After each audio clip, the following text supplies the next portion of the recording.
Hi everyone, welcome to Make Moments Matter, a music education podcast, where I share lesson ideas, songs, games, and inspiring things for your elementary music classroom. My name is David Rao, and I am the music teacher who blogs at makemomentsmatter.org. This episode of the podcast is a replay containing the audio version of a Musical Mondays live video. If you're not familiar with Musical Mondays, every Monday night at 8 p.m. Eastern Time, I go live on Facebook and Instagram to share about the lessons that I'm using in class with my students. I give a recap of my kindergarten through 5th grade lessons, and then do a deep dive about one grade level and share the books, instruments, songs, and process that I use to teach the lesson to kids. This podcast episode contains all the audio from the Musical Mondays video, but if you'd like to see a replay of the video itself, you can find a link to the archived video on YouTube when you click the link in the notes for this episode. Thanks so much for tuning in. Here's the show. Hey everyone, my name is David. I'm the music teacher who blogs at makemomentsmatter.org. You can also find my ideas on Facebook, on Instagram, on TikTok, on Pinterest, and a variety of other places when you search for my name, David Rao, or Make Moments Matter. Tonight, I'm going to be talking a little bit about Hispanic and Latinx Heritage Month, some resources you might want to use, some things you might want to avoid. It's another use it and lose it week. So things that you should use, things that you should lose and stop using. So I'm going to be getting to those things in just a second. But first, let me just tell you that if you have never been to one of these videos before, never listened to one of these before, if you're interested in any of the books, resources, or anything else that I talk about tonight, there's a whole page on my blog dedicated to that. You can go to makemomentsmatter.org and click the videos tab, or just wherever you're watching, listening, there should be a link in the description, and at the bottom of that should be a direct link to go find all that stuff. So if you hear me talk about the links page, that's what I'm talking about. One more thing, I have workshops in person that are coming up. I'm going to be in Alaska this week. I'm so excited to be there. In about a month, I'm going to be presenting at the Northwest Ohio ORF chapter. That's around Toledo, Ohio. If you're there, I'd love to see y'all there. And then I'll be doing the Michigan Music Educators Fall Conference in middle of October, and that's going to be at Wayne State University in Detroit. I hope you'll come and join us. It's going to be a wonderful time. Okay, so let's get talking tonight. So let's first talk about Hispanic Heritage Month, or Latin Heritage Month, Latinx Heritage Month. It starts on September 15th and it runs through October 15th. So let's talk a little bit about resources and things that you should use and some you should lose. But before we talk about that, let's talk about, what do you call this month? Because some people call it Hispanic Heritage Month. Some people call it Latino Heritage Month. Some people call it Latinx Heritage Month. Why are there all these different terms? What should you use and why? So on the links page tonight, I put about 5 different articles that I think are really, really interesting and insightful and give more information about what term you might want to use and why. But a little bit of history. So the whole thing started in 1968. It was started out as Hispanic Heritage Week. About 20 years later, it was made a whole month, Hispanic Heritage Month.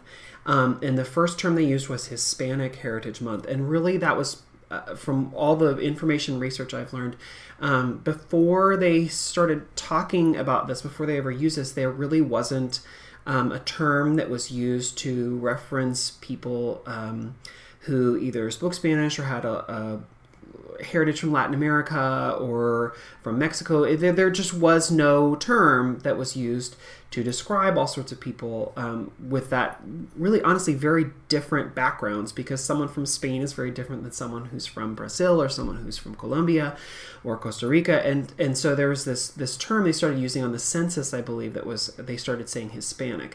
And from the get-go, people did not like that term. They were like, I don't want to be lumped in, and it doesn't make sense, and why are you saying Hispanic? So from the very beginning, if you read these articles, it's very interesting to hear about how that term was not the preferred term, and people would rather just be like, just call me Colombian, or just say that, Chicano, or whatever. There are all these terms that are being thrown around. And so from the get-go, there was a lot of disagreement on what word should be used.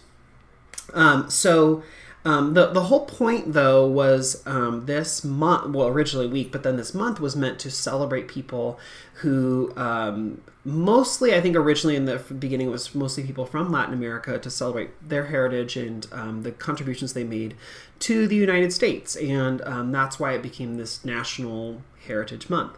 Over the years, though, it's changed and developed. In the Department of Education, there's an article that I put on the links page all about Hispanic Heritage Month in the classroom. There's some really interesting articles from different sources, so like different places. So one is like a governmental place, and one is the Human Rights Campaign, and one is the Duke Medical School, all discussing what term you might want to use and why. So the different terms that are used most often are Hispanic Heritage Month, Latino Heritage Month, Latinx Heritage Month has become more popular in the last couple of years. What's the difference? So originally, Hispanic Heritage Month was the blanket term that was used originally. So it is like the historical official term used by the government. But Hispanic itself generally means Spanish speaking. Like that's the overarching theme. And so that is a little limiting because there are people from Latin America, like all of Brazil, they don't speak Spanish, they speak Portuguese. So to use the term Hispanic sort of limits that out.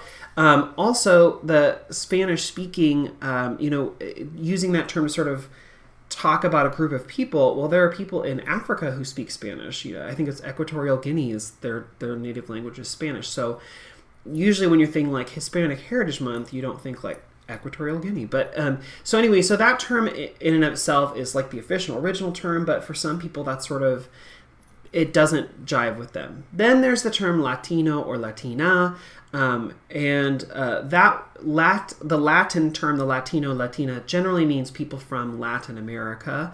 And so that would include people who speak Portuguese or Spanish or English or whatever. But again, that term then doesn't include like folks from Spain, things like that. So again, it's like, which term do you use? And then more recently, the term Latinx has been started to be used, or Latine, Latine, in place of Latino or Latina. Why? Because Spanish is a language that, just like French or Italian or some other languages, that adds gender to non-gendered things. So it's either lo or la, like un or una. So like any word, anything could be gendered or not, or gendered one, male or female, even though it's a non-gendered thing. And so the default for Spanish then is if you don't, or if you have like a big group of people, you just default to the male term. So like instead of amigos and amigas, you could just say amigos, and that means like all friends. Right. And so some people are saying instead of just centering the male term, instead of just, only talking about that, using that male default, why not use a non-gendered word? Well, there isn't really a non-gendered word in Spanish. And so people are starting to use Latinx or Latine. And again, this is also for people who are like maybe non-binary or don't identify with one or the other. It's just a term that you could use in place of Latino Heritage Month to encompass all people. That's been used more in the last couple of years. Some people are like, it's academia that's pushing it on us, but a lot of businesses are using that too. So I think the point is to remember through all of this, you should worry less about the term you're using and more about focusing on the students and the communities that you want to highlight. So a lot of people will do like Hispanic and Latinx Heritage Month, or, just a more inclusive, multiple different options, so that you're not just focusing on one thing. But again, it's less about the label and more about you taking the time in your curriculum to be very specific and take the time to highlight those communities. It's a special time where we get to celebrate all the contributions, especially to music. There are so many contributions that Hispanic and Latinx people have given to the development of music. And so to be able to talk about that in this month is really special. So again, worry less about the term and worry more about how you're going to integrate this into your curriculum.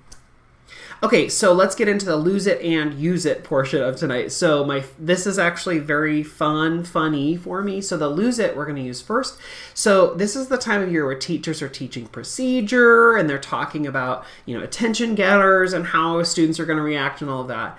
And there are all sorts of, terms where, teachers use all these little shorthand things to try and get kids' attention. So there's like 1, 2, 3, eyes on me, and the kids all go 1, 2, eyes on you, right? Or I've heard a teacher say like capiche, and all the kids say caposh, or what, like all of these like sort of call and response things to get a student's attention.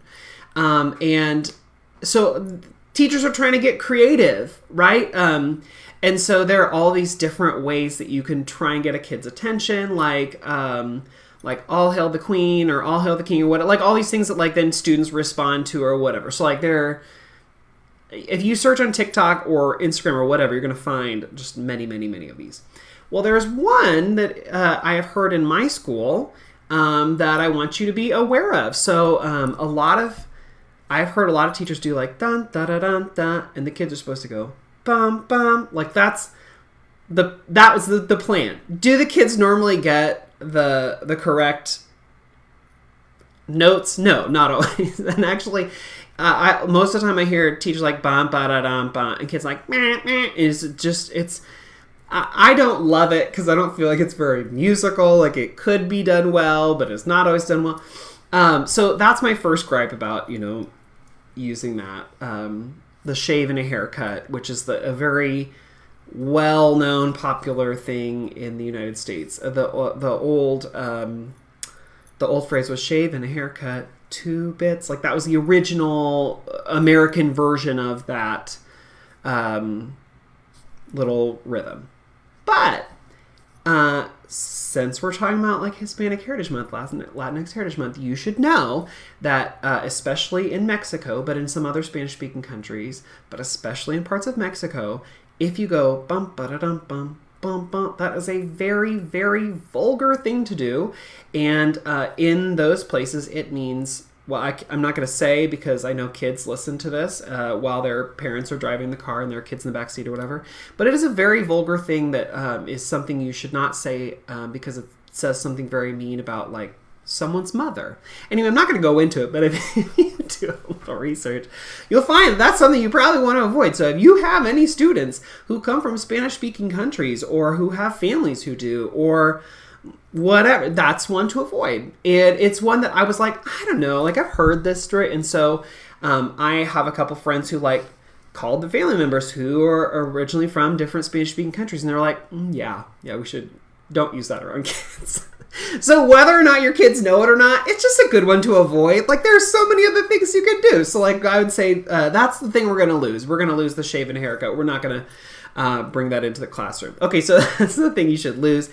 And then things that you can use. I have 2 books I want to share with you. One that could be more primary, and then maybe one more of like a middle ages in your classroom. I have a whole page on the links page. It links to like an Amazon ideas list, wish list thing where I like have tried to compile as many great books as you can find. There are books like about the life of Celia Cruz, about Tito Puente. There's a book about Lin-Manuel Miranda. There's one about Selena. Like all these books about like famous musicians who are Latina. But then also there are all of these great stories where where like just the protagonists are Latina, and so like it's a cool list of books that you should consider. And I have a couple books that I want to share with you tonight.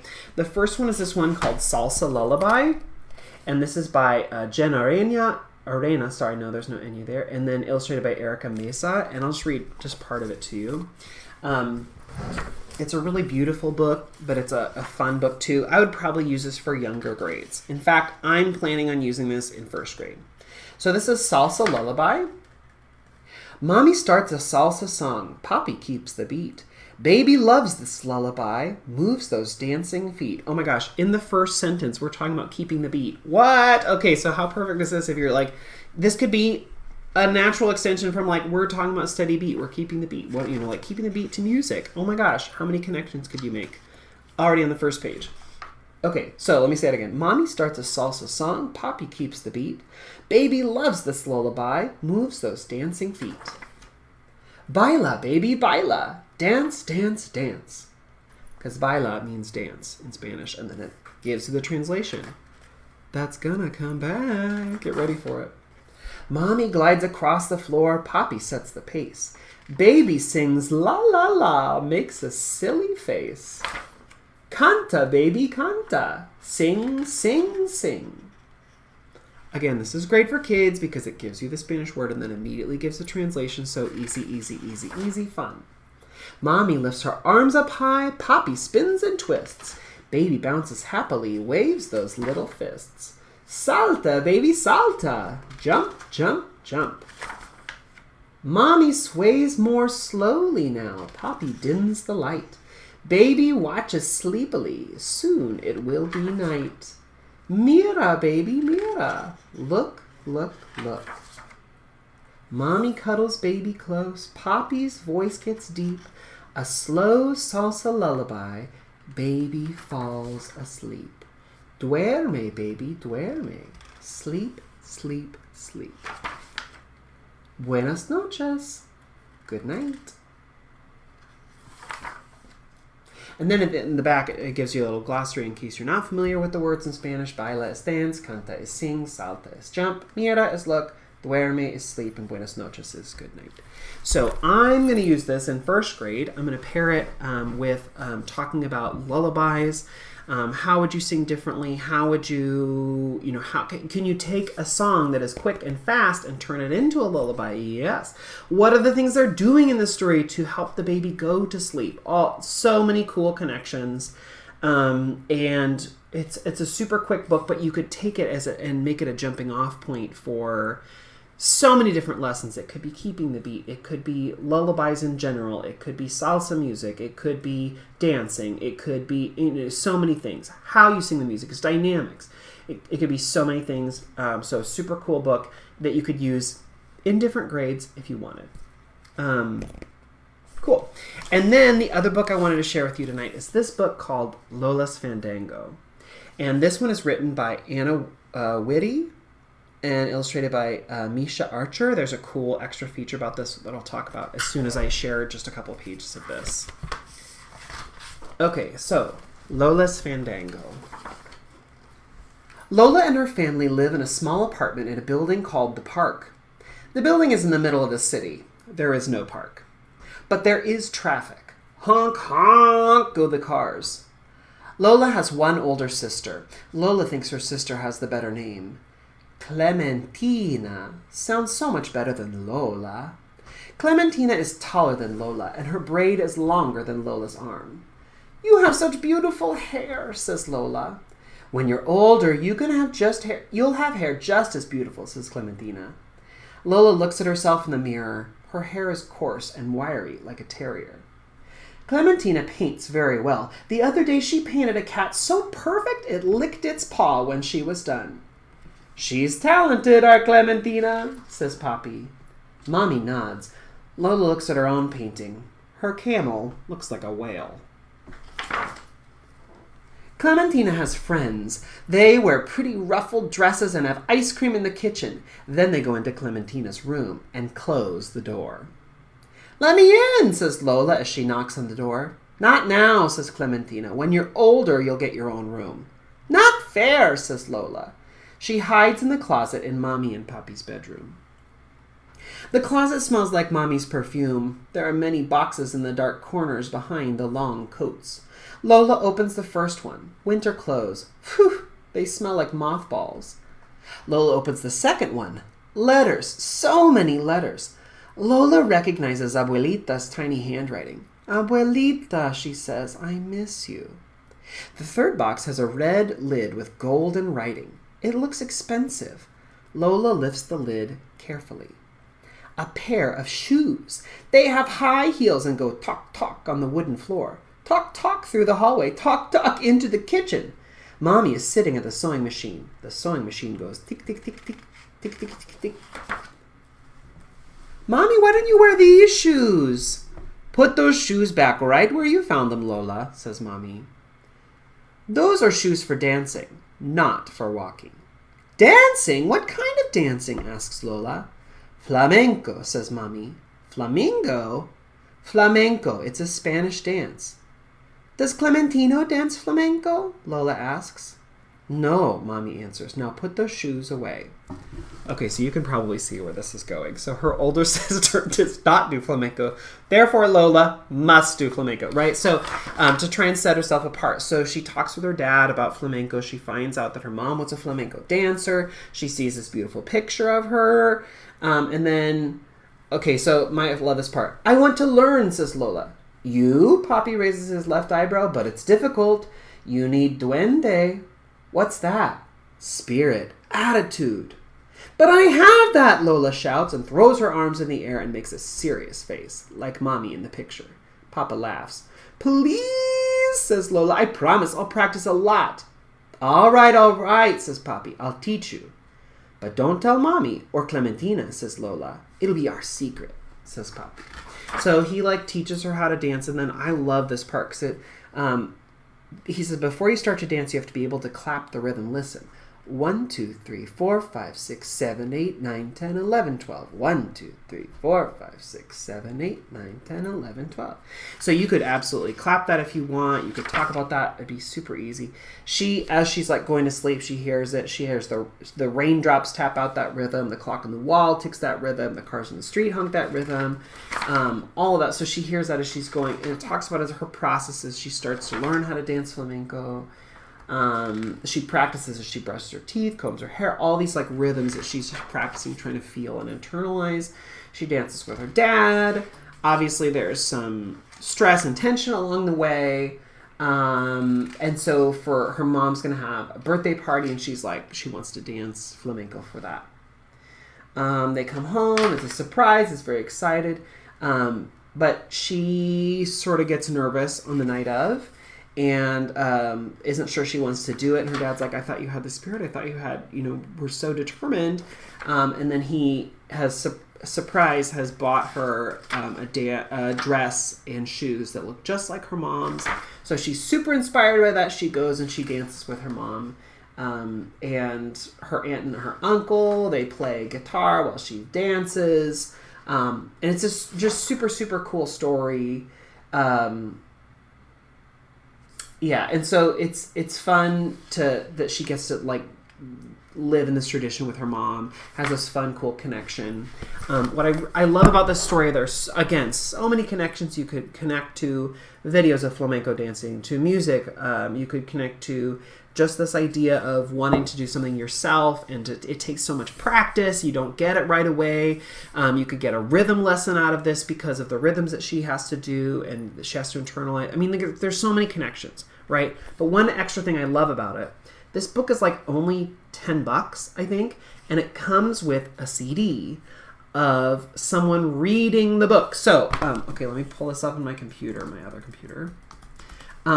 This is great for a sub lesson too because it's all pre-recorded. It even includes a version where it has a little twinkle sound where it says turn the page, basically turn the page, which takes me back to elementary school and sitting with a little tape where you have to turn the page. Anyway, so it's cool, and it's read by a family. So there's a mom and a dad and 2 daughters in the story, and the audiobook is read by a family with 2 parents and 2 kids. So it's super cool that they it's recreated. You feel like you're listening to the actual characters in the story. So let me just play just part of this. Okay, here we go. And I hope you all can hear this. To dance, says Lola. You will, says Papi. in a few days. Now it's time to go to bed. There's the turn page sound. Lola cannot fall asleep for a long time. 1, 2, 3, 4, 5, 6, 7, 8, 9, 10, 11, 12. The raindrops on the window sing. 1, 2, 3, 4, 5, 6, 7, 8, 9, 10, 11, 12. The clock on the wall ticks. 1, 2, 3, 4, 5, 6, 7, 8, 9, 10, 11, 12. The cars in the street honk. 1, 2, 3, 4, 5, 6, 7, 8, 9, 10, 11, 12. And then Clementina says, Wake up, Lola, dormilona. Breakfast is ready. I know it. So I just love it. It has this super cool backing track. It's playing music throughout. You actually hear the car horns, you hear the raindrops. I mean, it's just super cool how it brings the story to life. And that CD is like included with the book. Maybe now if you look, I'm not, okay, because I bought this a couple years ago. This was originally published 2011. You might be able to just get it with an MP3 now. I don't know if it even would come with a CD, because like who has a CD player? But it's great to be able to use to like put in a subtub or let kids read in a listening center, because it has the book in there, or it has the sounds in there. If they're like not very strong readers, they could just read along while the page flips, and then they could look at the pages too. Anyway, super, super, super cool book. Definitely worth looking at. Both Salsa Lullaby and Lola's Fandango and a bunch of other books are on that page that I mentioned at the beginning of the video, where I said like all of my favorite books for Hispanic and Latinx Heritage Month are all sort of in one place on one list. I put both of these there, but there are so many more. Like I said at the beginning, there are a lot of ways to include books to celebrate Hispanic and Latinx Heritage Month. You could talk about famous musicians like Selena or Tito Puente or Celia Cruz. There are so many cool biography books, but there are also books like this that are not about any one specific musician, but just center and make the protagonist center the culture so that kids can see themselves in the book, and that you are making sure that you feature those cultures and those connections just by choosing books with protagonists who are representatives from those cultures. So anyway, these are two super cool books I would definitely encourage you to check out. There are many, many more on that links page, on that Amazon wish list, ideas list, in case you're interested. But I would just say go out and check them out now. You still have a few days, like 4 until the month starts, because this month runs September 15th through October 15th. Unlike like Black History Month or Indigenous History Month, Indigenous Heritage Month, this one runs the 15th to the 15th, which is a little bit different, but definitely something you still have time. So what I like to do is when I find lists like this, I like to go to my local library and just put a ton of books on hold, get them all, and then decide, do I want to buy this book right away? I don't know. I want to see it maybe first. So it's easy to take a bunch of books, go and look, and then find out if that book is right for you in your classroom. But I hope that the ideas list gives you a place to start and some ideas of things that you could use in your classroom. Okay, well that's all for tonight. I hope you'll join me next Monday for another Musical Mondays video. But again, if you have questions, ideas, thoughts along the way, please email me or send me a message. I'd love to get, if you look at that ideas list and you see like, oh my gosh, my favorite book is missing, send me a message and I would love to include it.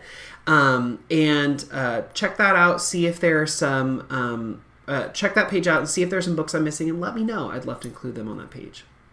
All right, thanks so much, everyone. I will see y'all next week, and have a great week with your kids. Bye, everyone.